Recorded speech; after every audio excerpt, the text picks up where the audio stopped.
بسم اللہ الرحمن الرحیم۔ شروع اللہ کے نام سے جو بڑا مہربان اور نہایت رحم کرنے والا ہے۔ جنات، جادو، پریشانی اور ہر بیماری کا توڑ۔ قرآن مجید کی یہ ایک سورت جنات کو تڑپا دینے والی آیت، دنیا آخرت کی تمام پریشانیوں کا حل۔ محترم ناظرین، اللہ تعالیٰ نے جب سے یہ کائنات بنائی، اس کائنات میں ڈھیروں مخلوقات کو پیدا کیا۔ اس کی مخلوقات میں جنات بھی اس کی مخلوق ہیں۔ اس نے تقریباً 18,000 مخلوقات کو وجود دیا اور ان کی دیکھ بھال اور رزق کا ذمہ بھی خود لیا۔ جن کا لغوی معنی چھپی ہوئی مخلوق ہے۔ اسلامی عقیدے کے مطابق ایسی نظر نہ آنے والی مخلوق جس کی تخلیق آگ سے ہوئی، جبکہ انسان مٹی اور ملائکہ نور سے بنائے گئے ہیں۔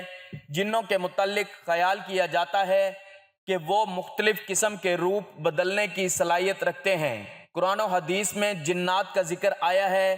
قرآن شریف میں جنات کے نام پر ایک پوری سورت سورہ جن موجود ہے، جس کی ابتدا اس آیت سے ہوتی ہے کہ جنوں نے رسول اللہ صلی اللہ علیہ وآلہ وسلم کو قرآن پڑھتے سنا اور اسے عجیب و غریب پایا تو اپنے ساتھیوں کو بتایا اور وہ مسلمان ہو گئے۔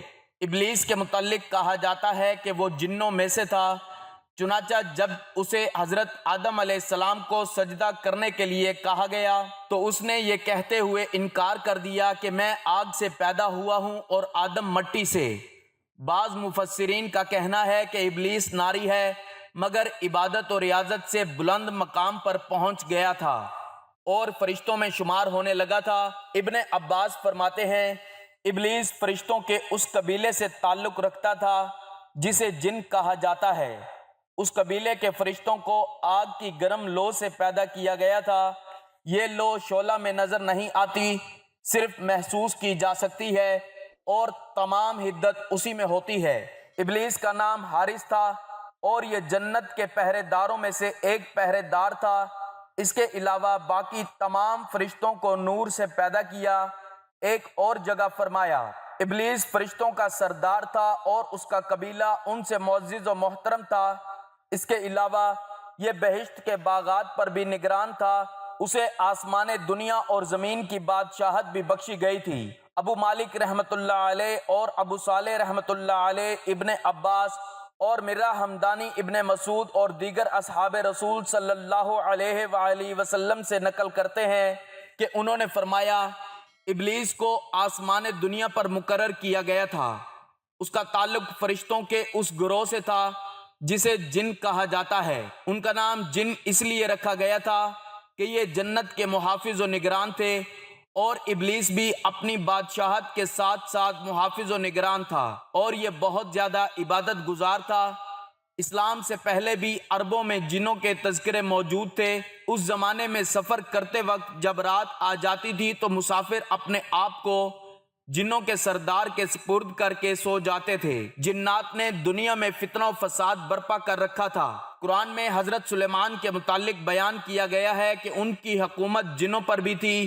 حضرت سلیمان علیہ السلام نے جو عبادت گاہیں ہیکل بنوائی تھیں وہ جنوں نے ہی بنائی تھیں۔ تو ناظرین، اللہ تعالیٰ کی بنائی ہوئی مخلوقات میں جنات ایک ایسی مخلوق ہے جو اس کائنات میں موجود انسانوں پر شروع سے ہی حملہ آور ہوتی آئی ہے اور انسانوں کو گمراہی کی طرف لے کر جانے میں اہم کردار ادا کیا ہے۔ تو ہمارا آج کا وظیفہ بھی ایک ایسی پیاری آیت کا ہے جس سے جنات، پریشانیاں اور ہر قسم کی بیماری دور ہو جاتی ہے۔ یہ اتنی طاقتور ہے، اس آیت کو پڑھنے والے ہر قسم کے جنات، کتا، درندہ، چیتا، شیر، بھیڑیا اور زہریلا جانور اس آیت کے پڑھنے سے اس کا زہر اثر نہیں کرے گا۔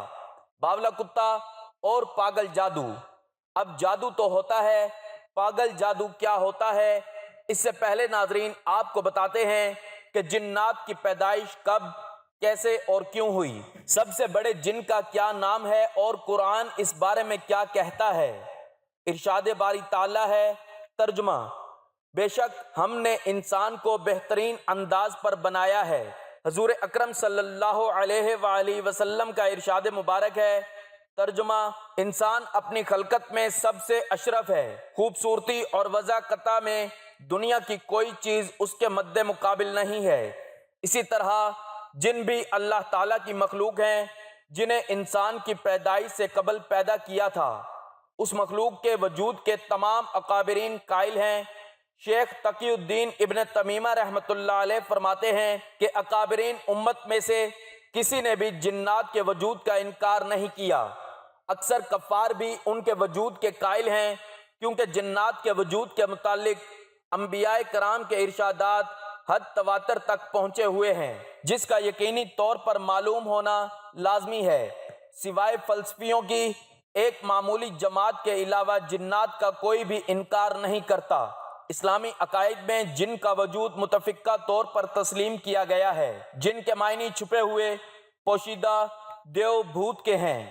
جس لفظ میں جیم اور نون ایک ساتھ آتے ہیں، اگرچہ ان پر تشدید بھی لگی ہو تو اس میں پوشیدگی کا مادہ کار فرما ہوتا ہے۔ مثلا جنت، جنین، وہ بچہ جو مادر رحم میں ہو۔ اسی طرح ایک اور لفظ جنون ہے جس کے معنی عقل پر پردہ ڈالنا ہے۔ اسی طرح جنا ڈھال کو کہتے ہیں، جو ایک جنگی ہتھیار ہے جسے سامنے کر کے سپاہی اپنے مخالف کے وار سے خود کو بچاتا ہے۔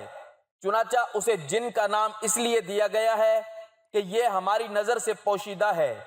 قرآن کی اصطلاح میں جن ایک غیر مرئی مخلوق ہے۔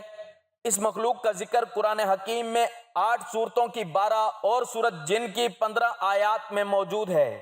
جنوں کی تخلیق کب اور کس طرح ہوئی؟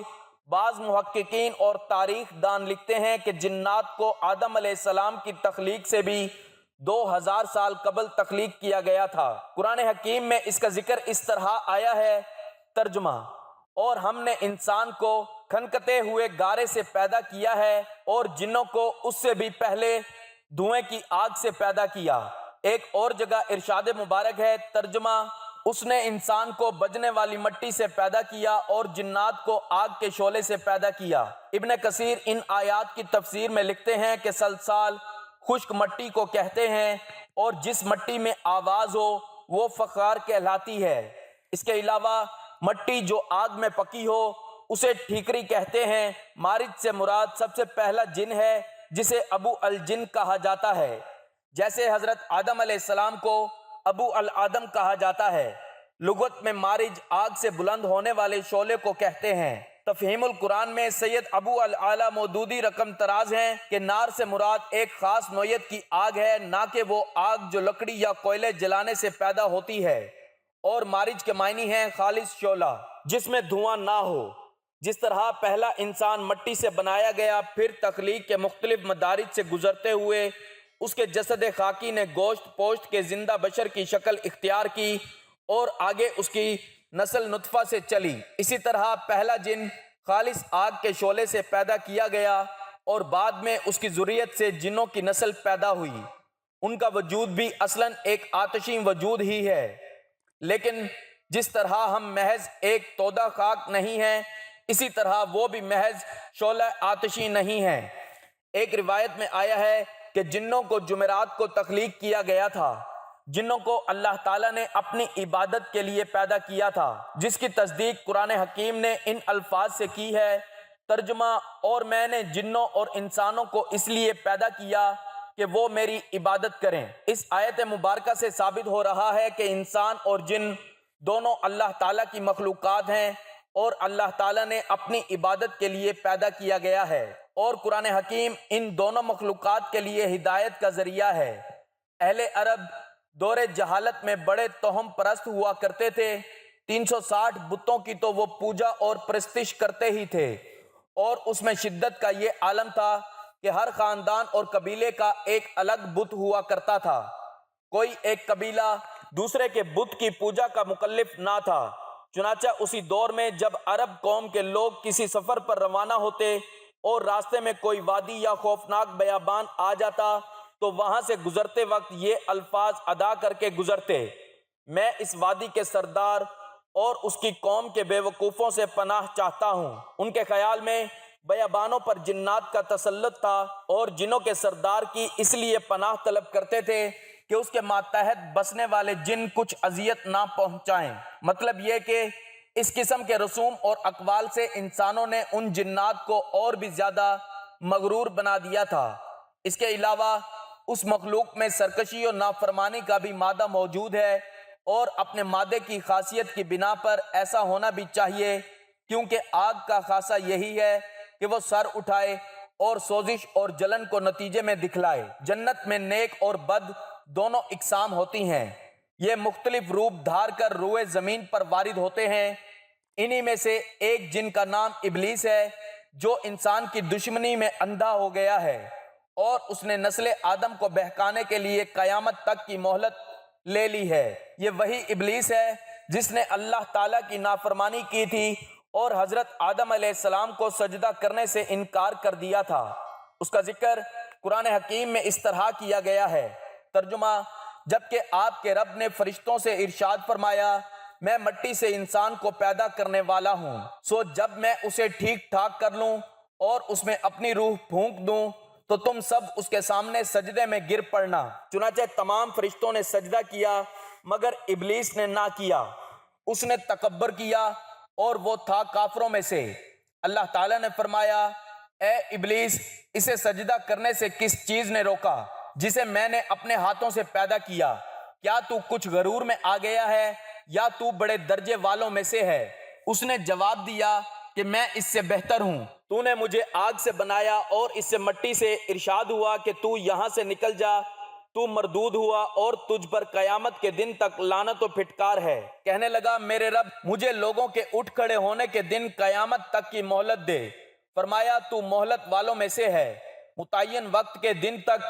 کہنے لگا، پھر تو تیری عزت کی قسم، میں ان سب کو یقیناً بہکا دوں گا بجز تیرے ان بندوں کے جو چیدہ اور پسندیدہ ہوں۔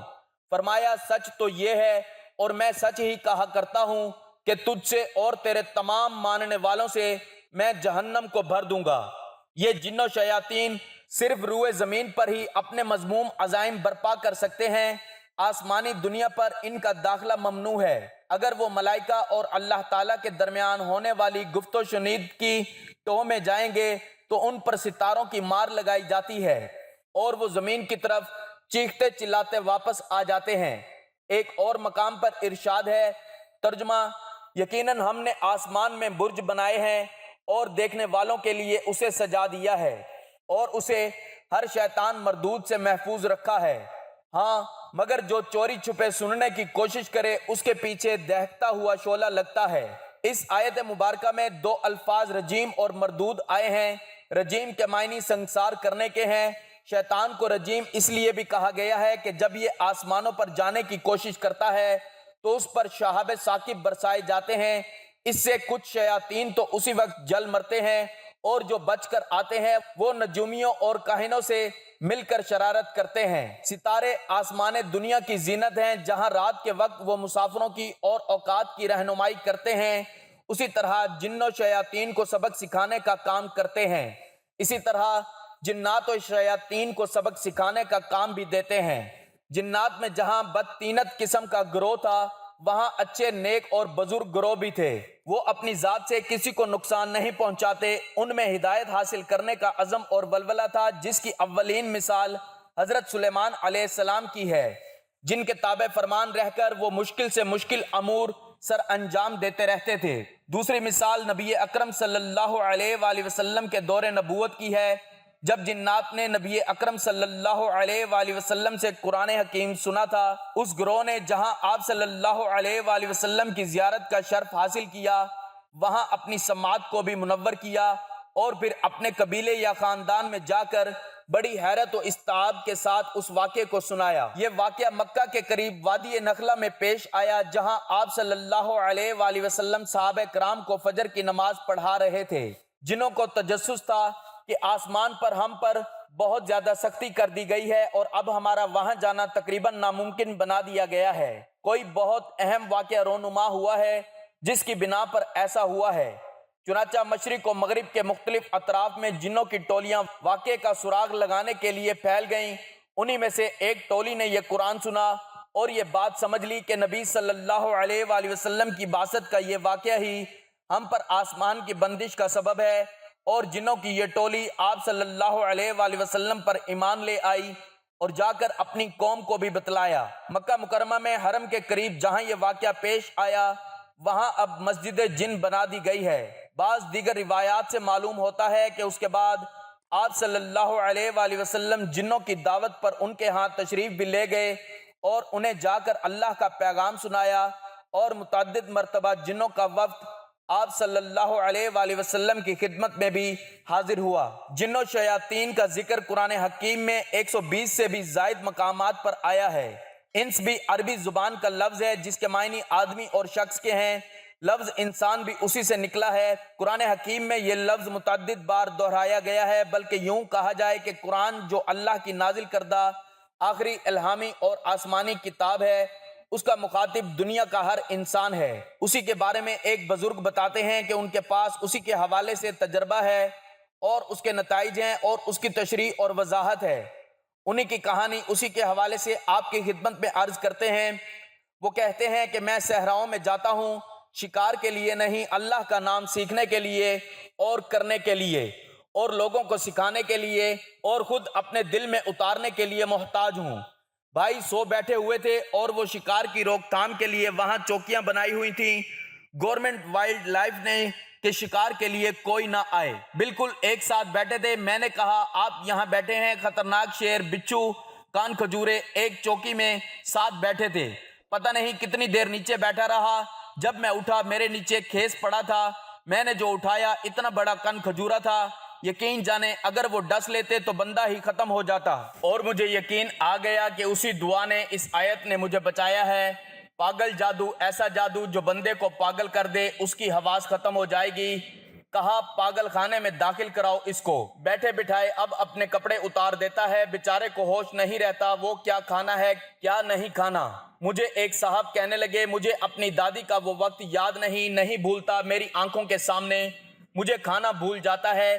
جب میں نے اپنی دادی کو دیکھا کہ اپنا گند خود کھا رہی تھی اور اسے ہوش نہیں تھا، میں نے پوچھا کہ آپ یہاں ویرانے میں بیٹھے ہیں؟ مجھ سے کہنے لگے جی میرے پاس ایک آیت ہے قرآن پاک کی چھوٹی سی، اور اس نے یہ آیت پڑھی جو میں آپ کو بتانے والا ہوں۔ اس آیت کے پڑھنے کا اس کا یقین اتنا طاقتور تھا، لہجہ کمزور تھا، یقین طاقتور تھا، اور اس طاقتور یقین سے وہ ہمیشہ فیصلے کرواتا تھا۔ کہنے لگا کہ یہاں میں مشہور ہوں، جس کو سانپ، بچھو، بھیڑیا یا کوئی چیز اس کو تکلیف دے، ڈس جائے، کاٹ جائے، وہ فوراً اونٹوں پہ بیٹھ کے میرے پاس پہنچتے ہیں، اور میں کیا کرتا ہوں اس کو پڑھتا جاتا ہوں اور دھتکارتا جاتا ہوں، اوپر دھتکارتا جاتا ہوں، ادھر زہر نکلتی جاتی ہے۔ اور اشارہ کر کے کہنے لگا وہ دیکھا ہے آپ نے گائے کھڑی ہے، کہتے کسی دم سے ملی ہے۔ مجھے یہ بھیڑیں، بکریاں، یہ سب مجھے آ کے خود دے جاتے ہیں، میں یہاں کا پیر بنا ہوا ہوں۔ میں نے کہا نماز تسبیح کر رہے ہیں، وہ اللہ معاف کرے، یعنی وہ نماز تسبیح والا نہیں تھا، پھر بھی قرآن کا نور ایسا تھا کہ قرآن نے اس کو روح دی، روحانیت دی، نور دیا، نورانیت دی، اور قرآن کی برکتوں سے اللہ نے اس کے مسائل حل کیے اور وہ زہریلی چیزوں سے بچا۔ پھر ان سے سوال کیا گیا کہ آپ صحرا میں رہتے ہیں، یہاں جنات تو بہت ہیں، کبھی آپ کو نظر آئے؟ کبھی ہاں، بے شمار دفعہ جنات سے واسطہ پڑا۔ وہ کہتے ہیں 23 سال سے میں صحرا میں ہوں، جس وقت مجھے محسوس ہوتا ہے کہ جنات ہیں یا مجھے محسوس ہوتا ہے کہ جنات شرارت کر رہے ہیں، میں یہ آیت پڑھنا شروع کر دیتا ہوں۔ ایک دفعہ میں نے ایک چیز دیکھی، کوئی خطرناک چیز تھی، میں نے ہاتھ پہ کمبل لپیٹ کر اس چیز کو پکڑ لیا۔ مجھے لگا کہ وہ بچھو تھا، لیکن پتہ نہیں کوئی اور چیز تھی۔ میرے جی میں آیا کہ یہ جن ہے اور میں اس کو پکڑوں گا، اور پکڑ کے یہ پڑھ کے اس پر پھونکا تو اس نے رونا شروع کر دیا۔ اس پہ جیسے دم کرتا گیا، میں نے پڑھنا شروع کر دیا، دم کرنا شروع کر دیا۔ پہلے اس کی انسان کی طرح چیخ نکلی، وہ چیز انسان کی طرح بولی کہ مجھے چھوڑ دیں، تجھے بتاؤں گا، مجھے چھوڑ دے۔ پوچھا کہ تو کون ہے؟ کہا میں جن ہوں۔ پوچھا تو کیوں آیا ہے؟ کہا میں نے سوچا تیرے سے مذاق کر لیا، پتہ نہیں تھا تیرے پاس کچھ ہے، مجھے پتہ نہیں تھا تیرے پاس کیا ہے۔ میں نے کہا تجھ سے مذاق کر رہا ہوں، ایسے دل لگی ہو جائے گی، کیونکہ جو شرارت کی چیزیں شرارتیں کرتی ہیں وہ دل لگی بہت کرتی ہیں۔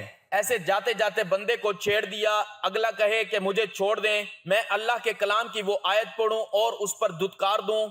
اس آیت کی طاقت سے اس کی شکلیں بدلیں، اس کے کئی چہرے نکلے، میرا ہاتھ مضبوط تھا اور وہ چھڑوا نہیں سکتا تھا۔ اس کلام نے مجھے اتنی طاقت دی تھی کہ آخرکار مجھ سے کہنے لگا، میں تجھے خزانے بتاتا ہوں، تو مجھے چھوڑ دے۔ میں نے کہا، تو جھوٹ بولتا ہے، تو دھوکہ دیتا ہے۔ پھر سے میں نے اس آیت کو پڑھنا شروع کر دیا۔ اب میں نے ایک سانس روک کر پڑھنا شروع کر دیا۔ سانس روکتا تھا، جب سانس روک کے پڑھنا شروع کیا تو اس کی چیخیں نکلنے لگیں۔ یاد رکھیے گا، جو وظیفہ سانس روک کر پڑھو، جو تسبیح سانس روک کر پڑھو، اس کی طاقت اور تاثیر 1000 لاکھ کروڑ گنا بڑھ جاتی ہے۔ اس کی طاقت اور اثر انوکھا ہو جاتا ہے۔ جو سانس روک کے پڑھیں، کہنے لگا، میں خزانہ دوں گا، اور سچی بات ہے، یہ دوں گا۔ کہنے لگا، جہاں تو بیٹھا ہے اس کے ساتھ شہر غرق ہے، اور واقعی شہر کا وہ کہتا تھا، کبھی اس کے نیچے پرانے وہ قبل از مسیح سکندر اعظم سے پرانے ہیں۔ کہنے لگا، 3500 سال پرانا خزانہ دوں گا، مجھے چھوڑ دے اور یہ نہ پڑھ۔ وہ کہتے ہیں، میرے دل میں خیال آیا کہ تو خزانہ نہ مانگ، اس کو اللہ کے لیے چھوڑ دے، تجھے اللہ ملے گا۔ میں گناہگار ہوں، میں تسبیح نماز نہیں کرتا، لیکن اس دن کے بعد اللہ نے مجھے اپنے نام کی لذت دی کہ میں نے 5 وقت نماز کو اور تسبیح شروع کی۔ میں نے خزانہ نہیں مانگا اور میں نے اسے چھوڑ دیا، اور یہ نصیحت کرتا ہوں کہ آخر تک کسی کو تکلیف نہ دینا۔ میں نے اس کو چھوڑا اور وہ چیز غائب ہو گئی۔ اس دن کے بعد اللہ نے مجھے اپنے نام کی لذت دے دی۔ میں ایک جگہ گیا، وہ ایک گھر کے فرد کو دیکھا، پاگلوں جیسی حرکت۔ انہوں نے کہا، جی آج اس کی گولی نہیں دی، اس کو گولی دیتے ہیں تو سویا رہتا ہے، نشے کی گولی ہوتی ہے، بس سوئے رہتا ہے، دماغ سن رہتا ہے، آج گولی نہیں لی۔ میں نے کہا، میرا جی کہتا ہے اس پر جناتی چیزوں کا اثر ہے۔ اگر یہ بہت عاملوں کو اتنے پیسے خرچ کر آیا ہے لیکن اس کو فائدہ نہیں ہوا، میرا تجربہ ہے، مزہ تو یہ ہے کہ پیسے خرچ نہ ہوں اور فائدہ ہو جائے۔ یہ پاگلوں جیسی حرکتیں کر رہا ہے۔ میں نے کہا، میرا دل چاہتا ہے کہ اس پر جناتی چیزوں کا اثر ہے۔ اچھا، میں نے کہا، چلو ایسا کرو، اب میں آپ کو ایک تجربہ بتاتا ہوں، اگر جناتی اثر ہوگا ابھی بولے گا۔ ان کے ایک صاحب تھے جو قرآن پڑھنا جانتے تھے۔ میں نے کہا، آپ کو یہ آیت آتی ہے؟ پھر میں نے وہ آیت پڑھ کر سنائی جو آپ کو بھی بتاؤں گا کہ کس طرح سے، کب اور کس تعداد میں پڑھنی ہے۔ میں نے کہا، سانس روک کر وہ آیت پڑھو اور اس کے تصور میں اس کے پیٹھ پیچھے پھونک مارو، اس کو پتہ نہ چلے۔ اس نے میری بات پر اثر کیا۔ میں نے کہا، اگر جناتی جادو ہوگا اور پاگل جادو ہوگا تو یہ خود بولے گا، نہیں ہوگا تو خود نہیں بولے گا۔ پڑھتے ہوئے کوئی تیسری پھونک کے بعد میں دیکھ رہا تھا اس کا منہ ایک طرف، اس کا تصور توجہ پتہ ہی نہیں ہے۔ اس کو تیسری پھونک کے بعد وہ پاگل اس طرح گیا کہ لگاتار گردن اور بازو پکڑنے لگے۔ میں نے کہا، لیجئے بھائی نشانہ لگا، ٹھیک ہے، میری تشخیص ٹھیک ہے۔ اسی طرح آپ کو کہتے ہیں کہ میرا ایک جگہ سے گزر ہوا کہ وہاں پر ایک بندے کو بہت پریشان حال دیکھا۔ جو میں اس کے قریب گیا، مجھے شک تھا کہ اس پر کوئی شیطانی اثر ہے۔ میں اس شخص کے قریب گیا اور میں نے یہ آیت پڑھ کر کہا کہ اس کو کیوں پریشان کیا ہوا ہے؟ تو آواز آئی، اس لیے کہ اس نے میرے بچے کی ٹانگ توڑ دی ہے۔ میں نے کہا، اس کو نظر تو آتا نہیں ہے۔ اس کے بعد میں نے کہا، تم مسلمان ہو؟ وہ جن بولا کہ جی ہاں۔ میں نے کہا، دیوانہ کسی مسلمان کو تنگ نہیں کرتا۔ پھر میں نے اسے مسلمان کے فضائل بتائے، کسی مسلمان کی خدمت کا بتایا۔ کوئی میرے خیال میں نے پونے گھنٹے کا بیان کر دیا۔ اس کا میں نے کندھا پکڑا، سنتے سنتے وہ ٹھنڈا ہوتا گیا۔ میں نے کہا، اسے چھوڑ دو، اسے چھوڑ جاؤ اور اپنے بچے کی خطا معاف کر دو۔ اللہ تجھے اس کا وہ اجر دے گا نا، محبوب کا دیدار کروائے گا اور اللہ تجھے اپنی محبت عطا کرے گا۔ اس پہ اس کے آنسو نکل گئے۔ کہنے لگا، پہلا آدمی ہے جس نے مجھے قائل کیا، میں چھوڑ جاتا ہوں، میں اس کو چھوڑ دوں گا، لیکن مجھے کوئی وظیفہ عنایت کر دیں۔ میں نے کہا، تیسرا کلمہ پڑھا کر۔ کہنے لگا، میں معاشی کمزور ہوں، کاروباری میرے حالات نہیں ہیں، روٹی نہیں۔ میں نے کہا، تیسرا کلمہ پڑھا تھا اور اس کے بعد وہ آیت پڑھی اور اس کا میں نے کمال دیکھا جو ابھی آپ کو بتانے لگا ہوں۔ توجہ اور دھیان سے سنیے گا ناظرین، جنات بہت زیادہ ہیں۔ اگر اس کو صرف کاغذ پر لکھ کر گھر کی چوکھٹ پر لگا دیں تو اس گھر میں جنات، سانپ، بچھو، جادو گھر میں نہیں آ سکیں گے، اور اگر اس طرح کا کوئی معاملہ ہو تو اس گھر سے نکل جائیں گے۔ صرف اس کو لکھ کر اپنے گھر کی چوکھٹ پر لگا دیں، چھوٹا سا کاغذ اسے چپکا دیں۔ یہ آیت دانے پھنسیوں کے لیے، خارش کے لیے، الرجی، پرانے زخموں کے لیے اکسیر ہے، تجربہ شدہ کمال چیز ہے۔ چہرے کے داغ دھبے، زخم، کوئی بگڑا ہوا ناسور اس کے لیے، اور ہر طرح کی بیماری ہے اس سے چھٹکارا پانے کے لیے، اور جو بیماری میں مبتلا ہیں اور آپریشن کرا کرا کے تھک چکے ہیں اور کسی موذی مرض میں مبتلا ہیں، اور ایسے لوگ جن کے کپڑے ناپاک رہتے ہیں، وہ بیزار رہتے ہیں، ان کو میں نے یہ ایک آیت بتائی اور اسے ہر نماز کے بعد پڑھنے کا کہا، دانے چہرے پر چھائیاں زخم تیل پر دم کر کے لگانے کو کہا، اور یہی آیت پانی پر دم کر کے پینے کو کہا، اور یہی آیت پڑھ کے جسم پہ دم کریں، خود کریں، کوئی اور بندہ کر دے۔ اس کے بہت کمالات اور اس کی بہت برکات ہیں، عجیب کمالات ہیں۔ تو ناظرین، اب اس آیت کو پڑھنے کا طریقہ کار سمجھ لیں، اس کو پوری توجہ اور دھیان سے اللہ تعالیٰ کی ذات پر کامل یقین کرتے ہوئے پڑھنا ہے۔ اس آیت کو پڑھنے سے پڑھنے والے کے گھر میں جنات، شیاطینی جادو، بیماری اور ہر طرح کی تنگ دستی ختم ہو جائے گی اور وہ بندہ خوشحال ہو جائے گا۔ اس کو پڑھنے کا طریقہ یہ ہے کہ آپ اس کو کسی بھی وقت کسی بھی نماز کے بعد پڑھنا چاہیں تو پڑھ سکتے ہیں، لیکن بہتر رہے گا کہ آپ نماز مغرب یا عشاء کے بعد اس آیت کو پڑھ لیں۔ ناظرین، وظیفہ شروع کرنے سے پہلے حضور پاک صلی اللہ علیہ وآلہ وسلم کی ذات اقدس پر درود پاک ایک مرتبہ لازمی پڑھ لیں۔ ثواب کے لیے میرے ساتھ بھی پڑھ لیں۔ اللہم صلی علی محمد وعلی آل محمد کما صلیت علی ابراہیم وعلی آل ابراہیم انک حمید مجید۔ اللہم بارک علی محمد وعلی آل محمد کما بارکت علی ابراہیم وعلی آل ابراہیم انک حمید مجید۔ ناظرین، درود پاک پڑھنے کے بعد آپ نے ایک مرتبہ آیت الکرسی پڑھ لینی ہے تاکہ جو بھی جنات یا شیطانی طاقتیں ہیں ان سے آپ کی حفاظت ہو جائے، اور اس کے بعد آپ نے کثرت سے یہ آیت سلام علی نوح فی العالمین، سلام علی نوح فی العالمین پڑھنی ہے۔ اس کو جتنا آپ پڑھ سکتے ہیں پڑھ لیں، چلتے پھرتے اٹھتے بیٹھتے بھی پڑھ سکتے ہیں، اول آخر درود شریف پڑھ کر جتنی بار بھی پڑھنا چاہیں پڑھ سکتے ہیں۔ بہتر یہی رہ جائے گا کہ رات کو اس کو پڑھ کر اپنے گھر میں پھونک مار کر سو جائیں، گھر سے تمام تر جادو، جنات، بیماری، پریشانی، تنگ دستی ختم ہو جائے گی۔ یہ ایسی آیت ہے کہ اس کے پڑھنے سے اگر کسی پر جنات کی حاضری ہے تو وہ اسے چھوڑ جائیں گے، اور یہ آیت سلام علی نوح فی العالمین پڑھنی جنوں کو تڑپا دینے والی آیت ہے اور دنیا آخرت کی مشکلات کو ختم کرنے والی بہترین آیت ہے۔ یہ آیت کلام پاک کا حصہ ہے اور اللہ تعالیٰ کا کلام ہر انسان کے لیے، ہر ذی روح کے علاج کا بہترین طریقہ ہے۔ اس آیت کا ورد کرنے سے انسان کی تمام پریشانیاں، دکھ، تکالیف، تنگ دستی، مریض کو دولت کے حوالے سے پریشانی، جادو جنات کا خاتمہ، گھر میں امن و سکون اور سلامتی ہوتی ہے اور انسان خوشحال زندگی بسر کرتا ہے۔ دعا ہے کہ اللہ تعالیٰ میرا سنانا اور آپ کا سننا اپنی بارگاہ الہی میں قبول و منظور فرمائے، آمین۔ ناظرین، گزارش ہے کہ اللہ تعالیٰ کے 99 ناموں میں سے کوئی ایک نام لکھ کر کمنٹس میں ضرور شیئر کریں۔ اللہ تعالیٰ ہم سب کا حامی و ناصر ہو، آمین۔ جزاک اللہ۔